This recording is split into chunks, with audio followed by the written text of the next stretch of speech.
Racemic mixture. देखो racemic mixture यहाँ 2 types आएंगे आपके पास। फर्स्ट टाइप तो अपने पास है internal compensation. Internal compensation first तो कौन सा है? Internal compensation. सेकंड अपने पास जो है वो आएगा external compensation. External compensation, internal compensation and external compensation. What is internal compensation and external compensation?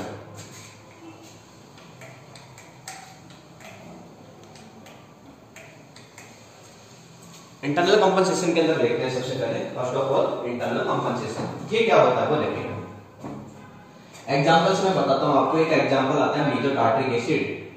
Meso tartaric acid, meso tartaric acid one of the example of internal compensation meso tartaric acid. Meso tartaric acid, meso tartaric acid के अंदर यदि आप बात करें, meso tartaric acid के अंदर COOH, OH, H, H, OH and COOH. This is mesotartric acid. This is mesotartric acid. और इस mesotartric acid के अंदर आप देखेंगे यहाँ पर ये जो सिमेट्री आएगी उसे बोला जाता है प्लेन ऑफ सिमेट्री। क्या बोला जाएगा इसे? Plane of symmetry. इस प्लेन ऑफ सिमेट्री के बाद में आप जब चेक करेंगे तो ये OH कौन सी साइड के अंदर? राइट हैंड साइड के अंदर। ये भी OH राइट हैंड साइड के अंदर है। बट यहाँ पर जो रोटेशन होगा वो कौन सा होगा? डी साइड के अंदर, मतलब क्लॉकवाइज डायरेक्शन के अंदर इस टाइप से रोटेशन होगा। ये जो आपके पास क्रेल कार्बन जो है ये किस टाइप से रोटेशन करेगा? क्लॉकवाइज डायरेक्शन के अंदर। तो इसे बोला जाएगा आर कॉन्फिगरेशन या डी कॉन्फिगरेशन। डी कॉन्फिगरेशन बोल दो या फिर आर कॉन्फिगरेशन बोल दो, राइट। एंड देन ये जो कार्बन जो अपने पास है इसके अंदर भी सेम ही कंडीशन है। इसमें कौन सी डायरेक्शन के अंदर रोटेट हो जाएगा? एंटी क्लॉकवाइज डायरेक्शन के अंदर। जैसे एंटी क्लॉकवाइज डायरेक्शन के अंदर होगा तो आप क्या बोलेंगे? दिस इज एल कॉन्फिगरेशन या फिर एस कॉन्फिगरेशन। या तो क्या बोलेंगे आप? एल कॉन्फिगरेशन या फिर एस कॉन्फिगरेशन। सो 50% डेस्टोरेटरी एंड 50% लिनियोरोटेटरी हो जाएगा। देखो कंपाउंड अपने पास एक ही है, ठीक है। Only one of the compound, only one compound है। इस वन कंपाउंड के अंदर ही 50% तो यहाँ पर क्या हो रहा है? 50% तो यहाँ पर डी आ रहा है। 50% तो कितना है? डेस्टोरेटरी एंड 50% क्या है अपने पास? लेवियोरोटेटरी। बट ओनली वन कंपाउंड के अंदर। तो देखो ये तो 50% ऐसे रोटेट कर रहा है, 50% ऐसे रोटेट कर रहा है, अपोजिट हो रहे हैं। 50% इस साइड के अंदर रोटेट कर रहा है और 50% इस साइड के अंदर। तो आप क्या बोलेंगे कि टोटल रोटेशन कितना आ जाएगा इसका? 0। यदि इन दोनों को मिला दिया जाए तो अपने पास टोटल रोटेशन कितना आ जाएगा? टोटल रोटेशन हो जाएगा अपने पास 0। टोटल रोटेशन कितना आ जाएगा? 0। और जब टोटल रोटेशन 0 आ जाएगा तो आप क्या बोलेंगे? सर ये जो है ये रेसिमिक मिक्सचर जो आपके पास आया जिसमें डी 50% और एल 50% और टोटल रोटेशन 0 होते ही आप क्या बोलेंगे कि सर मीजो टार्ट्रिक एसिड ये ऑप्टिकली इनएक्टिव कंपाउंड। तो ये क्या हो जाएगा? Optical inactive compound. Optical inactive compound ये अपने पास आ जाएगा ऑप्टिकली इनएक्टिव कंपाउंड। बात समझ में आई? तो याद रखना है ऑप्टिकली इनएक्टिव और ऑप्टिकली एक्टिव। देखो इस क्वेश्चन के अंदर इंपॉर्टेंस क्या है? इंपॉर्टेंट क्या है वो देखें। इंपॉर्टेंट ये है कि यहाँ पर ये जो कार्बन जो है क्रेल कार्बन है। और आपने सुना होगा कि भाई जितने भी क्रेल कार्बन होते हैं वो ऑप्टिकली एक्टिविटी शो करेंगे, ऑप्टिकल आइसोमेरिज्म शो करेंगे। बट यहाँ पर क्रेल कार्बन होते हुए भी ऑप्टिकली इनएक्टिव है। मीजो टार्ट्रिक एसिड के अंदर 2 curl carbon, total number of curl carbon 2 है। और 2 क्रेल कार्बन होने के बावजूद भी ये क्या है? ऑप्टिकली इनएक्टिव कंपाउंड है। याद रखना है एक तो इसके अंदर क्या प्रेजेंट है? प्लेन ऑफ सिमेट्री और एक इसके अंदर क्या है? Internal compensation. क्या प्रेजेंट है इसके अंदर?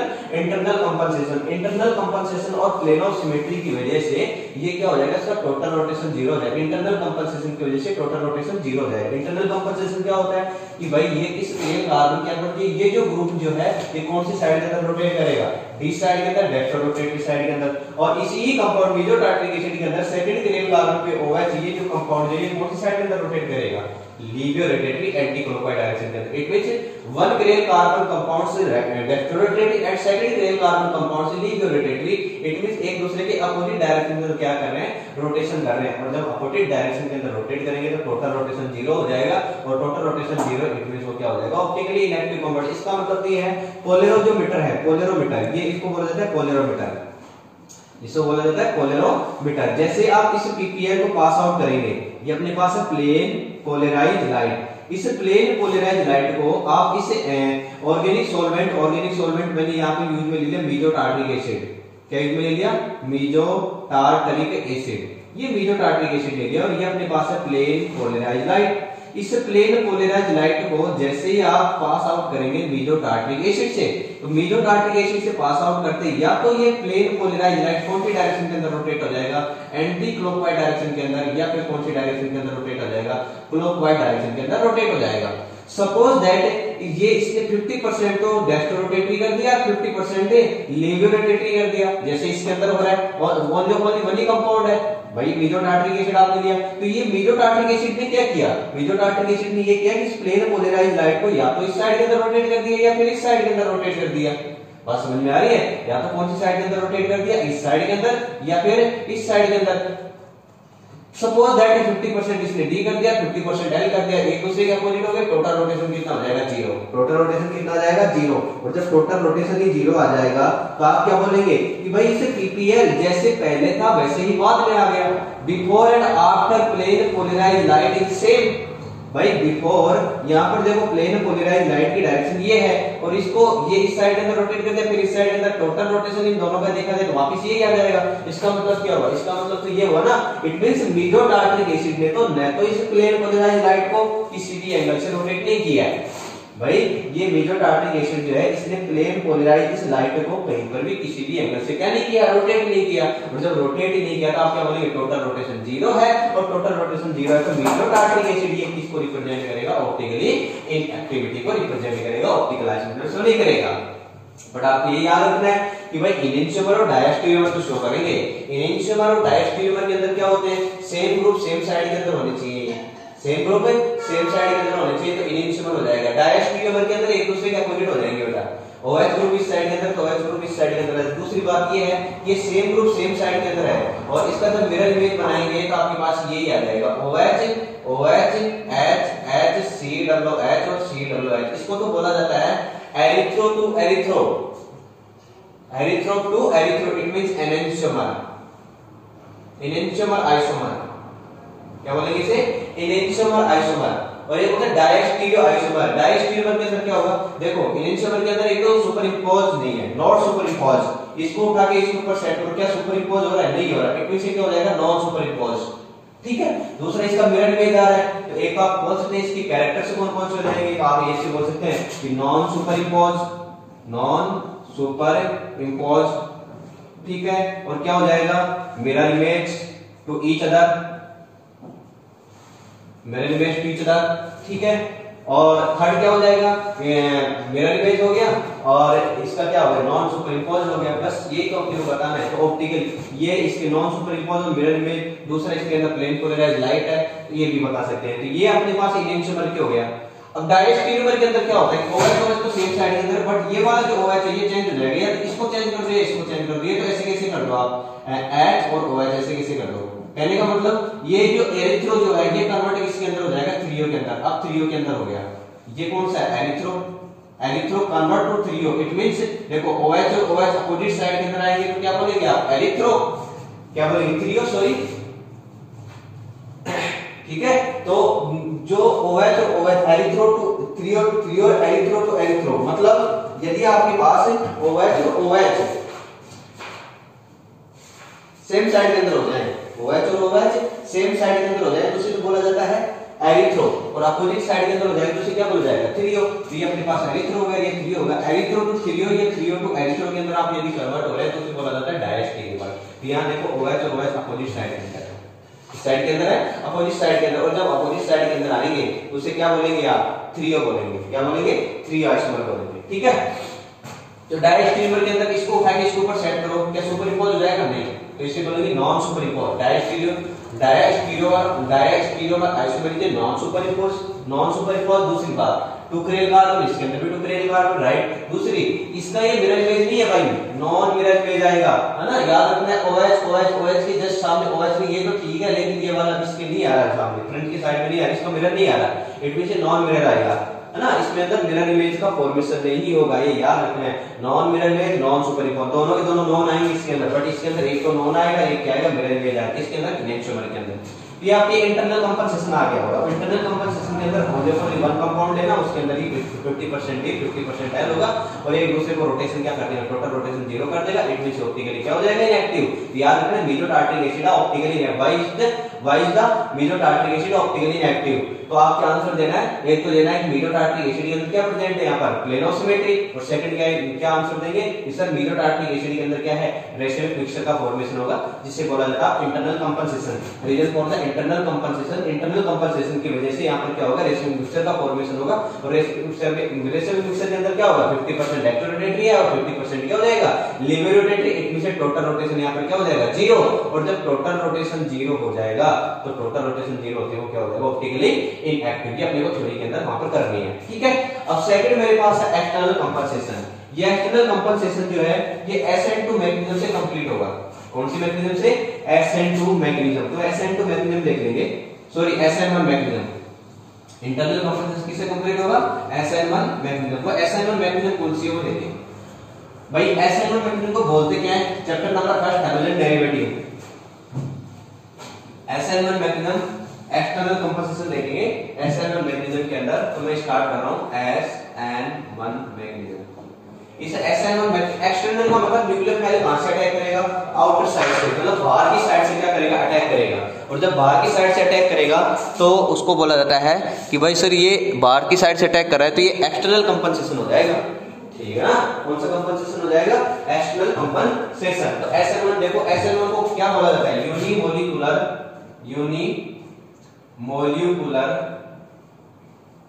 Nucleophilic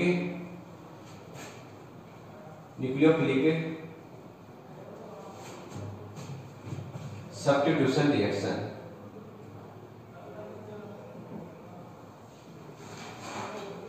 unimolecular nucleophilic substitution reaction. So look it for example book का ले लेते हैं एग्जांपल। जो बुक का अपने पास जो क्वेश्चन में ले रखा है वो है लैक्टिक एसिड या फिर प्रोपेन क्लोराइड, प्रोपेनॉइल में एक propanoyl chloride, 2 propanoyl chloride. For example 2 propanoyl chloride, 2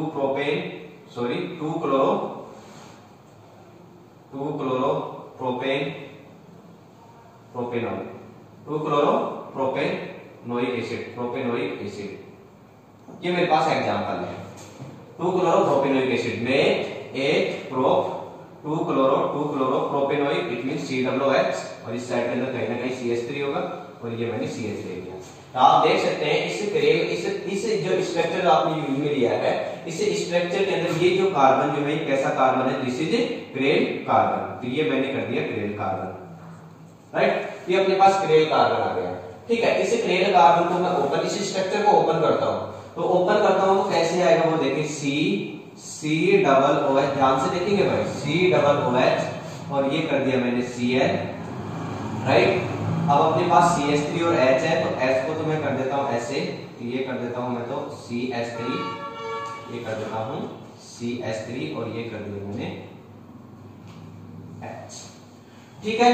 और स्टेप नंबर फर्स्ट से मैं इंक्लूड करता हूं ये स्टेप नंबर फर्स्ट हो जाएगी यहाँ पर। Step number first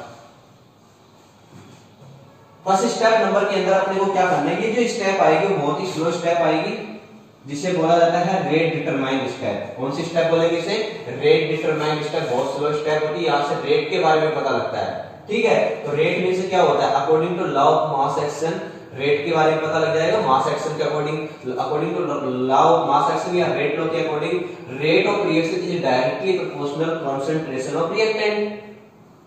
rate law क्या है, लॉ ऑफ मास एक्शन क्या है, लॉ ऑफ मास एक्शन ये है ना कि rate of reaction of any reaction, rate of reaction is directly proportional concentration of reactant in a slow step. Slow step के अंदर जो रेट ऑफ रिएक्शन होगी वो किसके डायरेक्टली प्रोपोर्शनल होगी, एल्किल हैलाइड के, मतलब यहाँ पर एल्किल हैलाइड है या फिर ये अपने पास कार्बोक्सिलिक, मतलब इसे रिएक्टेंट क्या होगी, डायरेक्टली प्रोपोर्शनल। तो आप ऐसे भी कह सकते हैं कि rate of reaction is directly proportional concentration of reactant. यहाँ पर क्या जाएगा, concentration of reactant. Rate of reaction is directly proportional concentration of reactant, ठीक है, इसके डायरेक्टली प्रोपोर्शनल हो जाएगा। यहाँ से अपने पास रेट आ जाएगी। अब देखो स्टेप नंबर फर्स्ट के अंदर बहुत ही स्लो स्टेप होगी, और जब बहुत ही स्लो स्टेप होगी तो यहाँ से Cl स्लोली आउट होगा, बहुत ही धीरे धीरे आउट होगा, तो यहाँ से Cl आउट होगा, इलेक्ट्रॉन आउट। भाई क्लोरीन और कार्बन के अंदर the chlorine, the electronegative of the chlorine is more than carbon, electronegative of chlorine is more than carbon atom. ये याद रखना है, क्लोरीन की जो इलेक्ट्रोनेगेटिविटी है वो कार्बन के रेस्पेक्ट क्या है, यहाँ पर ज्यादा है। क्लोरीन की इलेक्ट्रोनेगेटिविटी कार्बन के रेस्पेक्ट क्या है, ज्यादा है। So electron shift towards chlorine atoms, then negative charge appears on chlorine atom, then positive charge come in या appears on carbon atom, then due to carbocation. तो अपने पास हो जाएगा COOH and CH3 and H, और इस जगह पे क्या जाएगा, positive charge. This is carbocation, क्या जाएगा अपने पास, कार्बोकेटाइन आ गया, ठीक है। Step number second, step second के अंदर क्या करना है, स्टेप सेकंड के अंदर वही करना है जो स्टेप फर्स्ट के अंदर जो कार्बोकेटाइन आपके पास आया है, उसी कार्बोकेटाइन के न्यूक्लियोफाइल का अटैक करवाना है। किसका अटैक करवाना है, आपको न्यूक्लियोफाइल का अटैक करवाना है। कैसे, वो देखें, COOH, और ये ले लिया मैंने CH3, और ये कर दिया मैंने H, और ये यहाँ पर ले लिया पॉजिटिव चार्ज, राइट, एंड ये कर दिया मैंने न्यूक्लियोफाइल। न्यूक्लियोफाइल कैसे आएगा, तो वो निकाल सकते हैं। आप ले लो एक्वस KOH, जैसे आप एक्वस KOH यूज में लेते हैं तो यहाँ से क्या हो जाएगा, आयनाइजेशन हो जाएगा पोटेशियम हाइड्रोक्साइड का, इसके अंदर K positive and OH negative. यहाँ पर ये किसकी तरह बिहेव करेगा, as a nucleophile. OH behave किसकी तरह करेगा, एज ए न्यूक्लियोफाइल। तो यहाँ पर ये OH नेगेटिव आ गया और OH नेगेटिव आ गया, तो किसकी तरह बिहेव करेगा, न्यूक्लियोफाइल। अब इस न्यूक्लियोफाइल का वर्क ये होता है कि इंटरमीडिएट प्लेनर कार्बोकेटाइन जो है, इसको बोला जाता है कि जो आपके पास इंटरमीडिएट कार्बोकेटाइन जो आया है, इसको बोला जाता है इंटरमीडिएट कार्बोकेटाइन, जो कि स्टेप फर्स्ट के अंदर आ रहा है।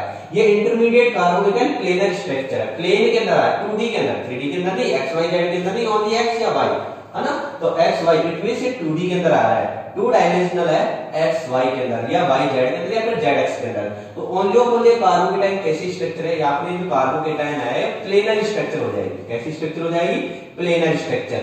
अब इस प्लेनर स्ट्रक्चर के ऊपर आपको न्यूक्लियोफाइल का अटैक करवाना है, या तो बैक साइड से अटैक करवाएंगे या फिर फ्रंट साइड से अटैक करवाएंगे। सपोज दैट आपने बैक साइड से अटैक करवाया और सपोज दैट आपने फ्रंट साइड से अटैक करवाया। बैक साइड से अटैक करवाएंगे तो ये रेयर अटैक बोल दो या फिर इसे बैक साइड अटैक बोल दो, ठीक है। और फ्रंट साइड से अटैक करवाएंगे तो यहाँ से करवा देंगे। अपने पास जो प्रोडक्ट आएगा वो प्रोडक्ट क्या हो जाएगा, वो देखिए। सपोज दैट आपने फ्रंट साइड, यहीं से एक बात बताता हूँ, आपने फ्रंट साइड से करवाया तो Cl यहाँ से आउट हो जाएगा, OH जाके कनेक्ट हो जाएगा, इससे कार्बोकेटाइन से OH जाके कनेक्ट होगा। तो इसको ऐसे कैसे कर देता हूँ मैं, पहले तो COOH and then CH3 and dash dash dash dash dash hydrogen, and यहाँ पर अपने पास क्या जाएगा, OH। ये अपने पास Cl आउट कर दिया, OH कनेक्ट कर दिया, प्लस इसका ही मिरर इमेज। सपोज दैट ये तो हमने क्या किया, फ्रंट साइड से अटैक करवा, ये तो फ्रंट साइड का है। जैसे मैंने बैक साइड से अटैक करवा तो पीछे की साइड से अटैक करवाऊंगा तो ये क्या हो जाएगा, इसका इनवर्स आ जाएगा, इसका मिरर आ जाएगा, इसका इनवर्स आ जाएगा। इनवर्स किस प्रकार से आएगा, वो देखिए COOH एंड ये जो आपके पास OH आ रही है तो इस साइड के अंदर कनेक्ट हो जाएगा, और ये जो आपके पास CH3 आ रहा है ये इस साइड के अंदर चला जाएगा। ये CH3 कर दिया एंड ये यहाँ पर क्या जाएगा, हाइड्रोजन आ जाएगा,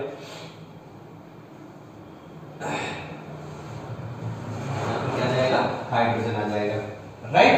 तो देखो OH आपके पास सपोज दैट कौन सी साइड के अंदर, राइट हैंड साइड के अंदर, तो आप क्या बोलेंगे, डी फॉर्म। कौन सी फॉर्म बोलेंगे, डी फॉर्म। और सपोज दैट आपके पास OH कौन सी साइड के अंदर है, लेफ्ट हैंड साइड के अंदर है, तो आप क्या बोलेंगे, एल फॉर्म। क्या बोलेंगे, एल फॉर्म। इट मींस आपके पास ये जो रेसिमिक मिक्सचर डी फॉर्म और एल फॉर्म कितने कितने परसेंट चांस हो गए इसके, 50-50%, 50-50%। और जब 50-50% आ जाता है उसको क्या बोला जाएगा, रेसिमिक मिक्सचर। क्या बोला जाएगा उसे, रेसिमिक मिक्सचर। और जब रेसिमिक मिक्सचर अपने पास आ जाएगा तो आप क्या बोलेंगे सर ये जो कंपाउंड है वो क्या हो जाएगा ऑप्टिकल इनएक्टिव। क्या हो जाएगा ऑप्टिकल इनएक्टिव। आप बोल सकते हैं कि 2-chloropropanolic acid 2-chloropropanolic acid is a optically inactive compound because the racemic mixture formation of the racemic mixture product and side के अंदर क्या जाएगा रेसिमिक मिक्सचर का फॉर्मेशन करेगा, जिस वजह से 50% तो डेप्थ रोटेटरी 50% लीनियर रोटेटरी आएगा, टोटल रोटेशन 0 हो जाएगा। Total rotation 0 it means racemic mixture जितने भी आते हैं वो सभी के सभी क्या हो जाते हैं optically inactive compound. Which types of the compound optically inactive compound. बात समझ में आई? तो याद रखना है कि ये तो है एक्सटर्नल कंपनसेशन। मैंने अभी थोड़ी देर पहले बताया था भाई इंटरनल कंपनसेशन के अंदर एक ही कंपाउंड होता है COOH OH OH H H और COOH। इसके अंदर D तो इस साइड के अंदर D इस साइड में D 50% और L 50%, D 50% और L 50%। इंटरनल कंपनसेशन हो गया ये, ठीक है। बट इस एक्सटर्नल कंपनसेशन के अंदर क्या होता है कि आप अटैक करवाएंगे बाहर से न्यूक्लियोफाइल लेके आएंगे, एक्स्ट्रा से न्यूक्लियोफाइल लेके आएंगे, वहां से नहीं किसी अदर जगह से न्यूक्लियोफाइल लेके आएंगे और वहां से अटैक करवा रहे हैं बाहर से। जैसे आप आउटर साइड से अटैक करवाएंगे, या आउटर साइड से अटैक करवाते ही अपने पास आएगा या तो D फॉर्म आएगा या फिर L फॉर्म आएगा। टू पॉसिबिलिटी यहां बन रही है। तो D फॉर्म और L फॉर्म यदि आपके पास आ रहा है तो आप क्या बोलेंगे सर 50-50% इनके चांस हो गए। इट मींस ये रेसिमिक मिक्सचर बन गया 50D 50L। Suppose that right hand side के अंदर OH आ रहा है तो डेस्टोरोटेटरी और लेफ्ट हैंड साइड के अंदर OH ग्रुप आ रहा है तो क्या बोलेंगे लेवियो रोटेटरी। तो 50% dextrorotatory 50% levo rotatory. It means total rotation कितना हो गया 0। और जब टोटल रोटेशन ही 0 हो जाएगा तो रेसिमिक मिक्सचर कितना हो जाएगा 0। रेसिमिक मिक्सचर आ जाएगा। क्या आ जाएगा रेसिमिक मिक्सचर। और रेसिमिक मिक्सचर क्या होते हैं ऑप्टिकली इनएक्टिव कंपाउंड। याद रखना है external compensation internal compensation, external compensation and internal compensation की वजह से भी ऑप्टिकल आइसोमरिज्म इनएक्टिव हो जाएंगे। ऑप्टिकल आइसोमरिज्म इनएक्टिव होने का 2 रीजन तो ये भी हो गया। ऑप्टिकली इनएक्टिव के 2 रीजन तो ये भी आ गए भाई। ये तो है ही है कि optically inactive optical inactive compounds कब कब होंगे उसकी रीजन क्या है वो देखो। एक तो क्रॉस ऑफ सिमेट्री यदि प्रेजेंट है तो optically inactive, plane of symmetry यदि आपके पास आ रहा है तो ऑप्टिकली इनएक्टिव, यदि एक्सिस ऑफ सिमेट्री आ रहा है तो ऑप्टिकली इनएक्टिव, ठीक है। और इसके बाद में इंटरनल कंपनसेशन यदि आ रहा है, इंटरनल कंपनसेशन आ रहा है तो भी ऑप्टिकली इनएक्टिव, और एक्सटर्नल कंपनसेशन आ रहा है तो भी ऑप्टिकली इनएक्टिव। इनके अंदर तो मैंने बता दिया कि सेम ही कंपाउंड बनेगा। तो यार cross of symmetry, plane of symmetry, axis of symmetry. Cross of symmetry के अंदर बता दिया था और एक्सिस ऑफ सिमेट्री के अंदर मैंने बता दिया था, प्लेन ऑफ सिमेट्री के अंदर मैंने बता दिया था। इंटरनल कंपनसेशन एक्सटर्नल कंपनसेशन एक ही कंपाउंड के अंदर यहां पर रेसिमिक मिक्सचर आएगा, ठीक है। Plane of symmetry and racemic mixture इसको तो बोला जाता है internal compensation. Video tartaric acid one of the example for in a internal compensation. External compensation की बात करें तो इसमें 2-chloropropanolic एसिड आप यूज में ले सकते हैं। 2-chloropropanolic एसिड इसमें यदि आप देखेंगे तो यहां पर ये क्रेल कार्बन हो गया। ये याद रखना है कि SN1 मैग्नीशियम के अंदर रेसिमिक मिक्सचर जब ही आएगा जब आप ये क्रेल कार्बन यूज करेंगे। मिनिमम 1 क्रेल कार्बन तो होना चाहिए। क्रेल कार्बन मींस होता है कि इस कार्बन से कनेक्टेड 4 के 4 ग्रुप क्या होते हैं डिफरेंट। देखो ये जो सेंटर कार्बन है, इस सेंटर कार्बन से कनेक्टेड 1 2 3 4 के 4 ग्रुप क्या है यहाँ पर डिफरेंट है। और जब 4 के 4 ग्रुप डिफरेंट है तो उसे क्या बोला जाएगा ऑप्टिकली इनएक्टिव कंपाउंड। सॉरी उसे क्या बोला जाएगा क्रेल कार्बन। और क्रेल कार्बन हमेशा रेसिमिक मिक्सचर देगा, याद रखना है, ठीक है। SN1 मैग्नीशियम यदि हो रही है तो क्रेल कार्बन क्या देगा रेसिमिक मिक्सचर और वो क्या हो जाएगा ऑप्टिकली इनएक्टिव। यहाँ से क्या चीज समझ में आई, यहाँ से ये चीज भी समझ में आई कि यहाँ पर देखो इसे 2-chloropropanolic एसिड के अंदर क्रेल कार्बन होते हुए भी 2-propanolic एसिड के अंदर क्रेल कार्बन होते हुए भी ऑप्टिकली इनएक्टिव है। क्या है ऑप्टिकली इनएक्टिव। लैक्टिक एसिड के अंदर भी ऐसा ही होता है। लैक्टिक एसिड के अंदर भी क्रेल कार्बन है उसके बावजूद भी ऑप्टिकली इनएक्टिव है। उसका रीजन भी यही आएगा SN1 magnesium. It means racemic mixture. Racemic mixture के रीजन की वजह से ही वो जो आपके पास लैक्टिक एसिड है वो भी क्या हो जाएगा ऑप्टिकली इनएक्टिव। और 2-chloropropanolic एसिड भी क्या हो जाएगा ऑप्टिकली इनएक्टिव कंपाउंड। अगला जो नेक्स्ट टॉपिक है ये अपना कंप्लीट हो गया भाई रेसिमिक मिक्सचर, ठीक है। अब कुछ छोटे मोटे पॉइंट हैं वो देख लेते हैं।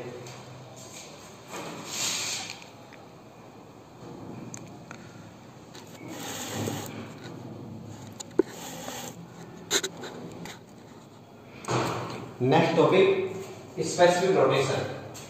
छोटे छोटे टॉपिक है, स्पेसिफिक रोटेशन को देख लेंगे क्या होता है specific rotation.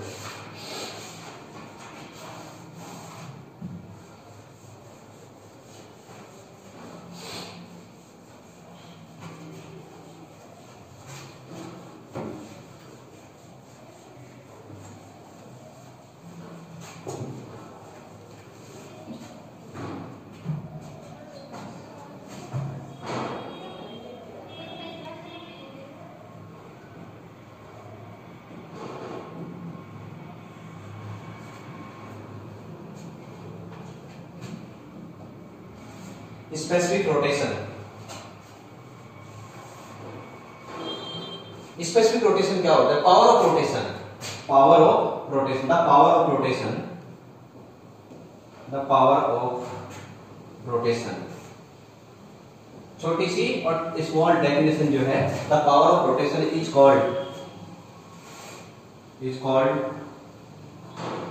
Specific rotation.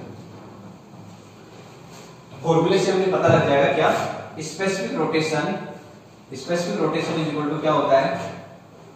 Alpha T upon lambda, alpha T upon lambda. जब इस अल्फा टी अपॉन लेम्डा को आप मल्टीप्लाई करते हैं तो अपने पास आएगा अल्फा एल इंटू सी, अल्फा एल इंटू सी, ये आ जाएगा अपने पास स्पेसिफिक रोटेशन। इट मींस क्या होता है? अल्फा मींस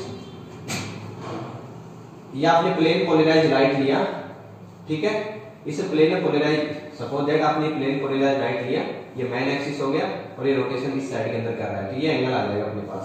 ये किसको रिप्रेजेंट करता है? Angle of rotation. किसको रिप्रेजेंट करेगा? Alpha is equal to angle of rotation, angle of rotation. L किसको रिप्रेजेंट करेगा? जो आप पोलरोमीटर यूज में लेते हैं, ये ऑर्गेनिक सॉल्वेंट आप यूज में लेते हैं, इसकी लेंथ को रिप्रेजेंट करेगा। इसको रिप्रेजेंट करेगा, ये जो आपने ऑर्गेनिक सॉल्वेंट आपने यूज में लिया उसकी लेंथ को रिप्रेजेंट करेगा, ठीक है। तो याद रखना है, तो इसको आप ऐसे लिख सकते हैं, length of observation, length of observation tube. क्या बोलते हैं इसे? ये ऑब्जर्वेशन ट्यूब है। आप इसे पीपीएल, ये जो प्लेन पोलराइज लाइट आपने यूज में लिया है, इससे प्लेन पोलराइज लाइट को किससे पास आउट करते हैं? इससे ऑर्गेनिक सॉल्वेंट से पास आउट करते हैं, या फिर ऐसे बोल सकते हैं इस ऑब्जर्वेशन से पास आउट करेंगे।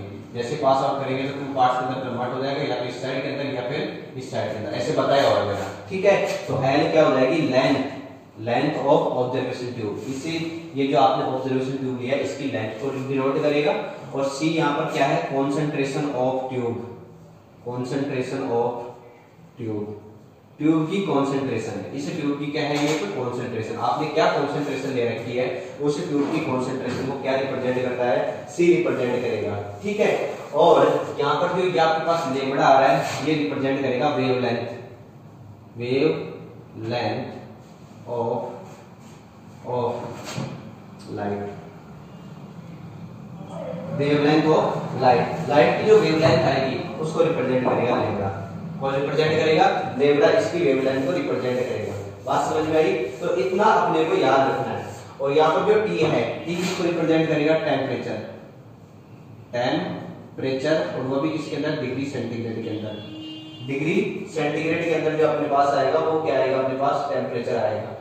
ये याद रखना है भाई, इतना ही है। तो स्पेसिफिक रोटेशन क्या होता है कि यदि आपने, स्पेसिफिक रोटेशन ये होता है कि आपने जो ऑब्जर्वेशन ट्यूब लिया तो कितनी कर दी जाए? 1 डेसीमीटर,